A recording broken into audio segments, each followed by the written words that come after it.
ఆపదలో ఉన్నప్పుడు, విపత్తుల్లో ఉన్నప్పుడు మీరు మాట్లాడి,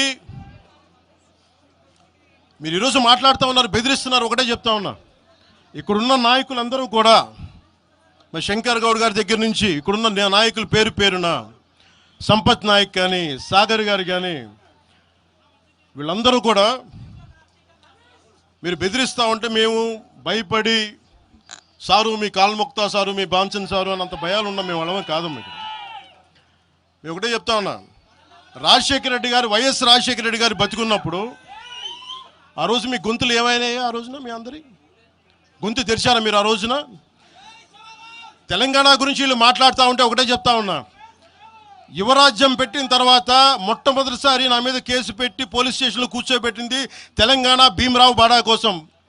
దానికోసం తెలంగాణ మీద మొదటి కేసు నాకు తెలంగాణలోనే పడింది. కూర్చోబెట్టి మీరు అందరూ కూర్చోబెట్టి, ఆ రోజు ఒక్కళ్ళు ఏమయ్యారు? ఈరోజు మీరు బెదిరిస్తూ ఉన్నారు, బయటకు వస్తే దాడులు చేస్తారు. మాకు దాడులు కొత్త అనుకున్నారా? మాకు మీరు మహబూబ్ నగర్లో మన కాంగ్రెస్ నాయకులు కూలిస్తే స్టేజే కూల్చేశారు. మీరు మా కార్లు అడ్డం పెట్టి మా మీద దాడులు చేయడం, ఇవన్నీ తట్టుకొని ఇచ్చాం మేము. ఖమ్మంలో మీరు దాడులు చేశారు ఆ టైంలో, అప్పుడున్న కాంగ్రెస్ ప్రభుత్వం. ఈరోజు మాకు కొత్త అనుకుంటున్నారా ఇవన్నీ? మీరు చేసే ఈ తాటాకు చప్పుళ్ళకి బెదిరేది కాదు జనసేన, గుర్తుపెట్టుకోండి.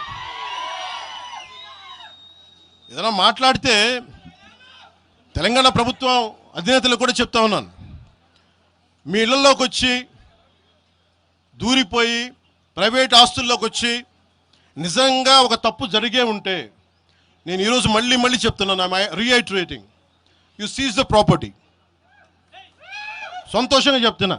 అక్కడ ఉన్నది నాకు గోశాల ఉంది. అక్కడ ఒక 60-70 గోవులు ఉంటాయి. అక్కడ వాటి గడ్డి కోసం ఉంటుంది. మీరు తెలంగాణ ప్రభుత్వానికి చెప్తున్నాను, ప్రైవేట్ స్థలాల్లోకి వస్తే it is a criminal trespass, criminal defamation, mischief with malified intention, propagating misinformation for causing unrest and regional differences. ఇన్ని కేసులు అట్రాక్ట్ అవుతాయి. ఇవన్నీ మీరు ఒక్కసారి కూర్చొని మీరు మమ్మల్ని భయపెట్టాలని చూస్తే వాటికి భయపడే వాళ్ళం కాదు.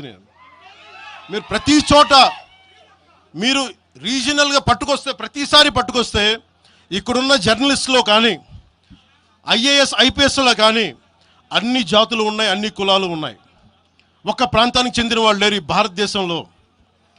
నిజంగా కూర్చోబెట్టి తెలంగాణకు ద్రోహం చేస్తే మొట్టమొదటి గొంతు లేపే జనసేన లేకపోతే. ఆ రోజు మీరందరూ మర్చిపోయారేమో, మేము లేపా గొంతులు.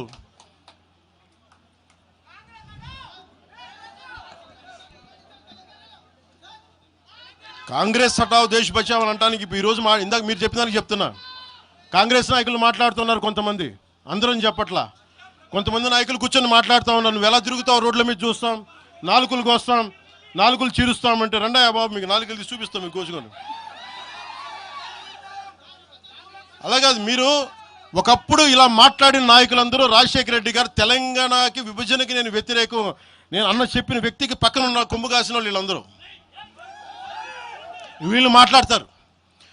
నిజంగా నాకు చివుళ్ళ మల్లికార్జున్, శ్రీశైలం చెంచు పెంటల నుంచి వచ్చిన, చెంచు గూడెల నుంచి వచ్చిన కుర్రాడు, 16-17 ఏళ్ళ కుర్రాడు, చెంచుళ్ళు చివుళ్ళు శివ, మల్లికార్జున్, వీళ్ళు వెతుక్కొని వచ్చారు నా కోసం. దేనికి? మాకు యురేనియం మైనింగ్ జరుగుతూ ఉంది అన్న, నువ్వు వచ్చి ఏదైనా చెప్పన్నా అంటే, ఆ రోజు ఓడిపోయినాను 2019 తర్వాత 2 చోట్ల ఓడిపోయి అంటే నా మీద ఏ నమ్మకం పెట్టుకొచ్చాడు? ఎందుకు నేను తెలంగాణ యువతను నమ్ముతానంటే, వాళ్ళకున్న లోపల ఉన్న భావం ఎంత బలమైందంటే మొత్తం ప్రభుత్వానికి కదిపించింది ఒక్క కుర్రోడి భావం. దానికి నేను ప్లాట్ఫామ్ అయ్యాను అంతే. దానికి ప్లాట్ఫామే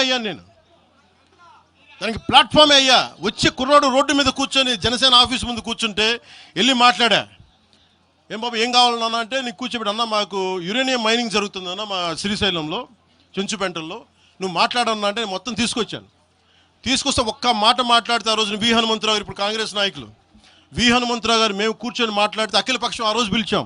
ఏ బలం ఉందని జనసేనకి ఆ రోజున ఓట్లు వస్తాయన్నా మేము చేసింది తెలంగాణ మీద ప్రేమ, తెలంగాణ మీద ఇష్టం, తెలంగాణ మీద మమకారం.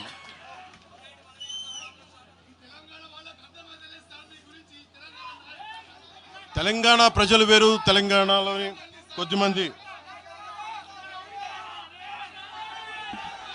నేను కేసీఆర్ గారు భారత రాష్ట్ర సమితి పెట్టి ఆంధ్రాలో పార్టీ పెట్టినప్పుడు స్వాగతించిన వాడిని నేను.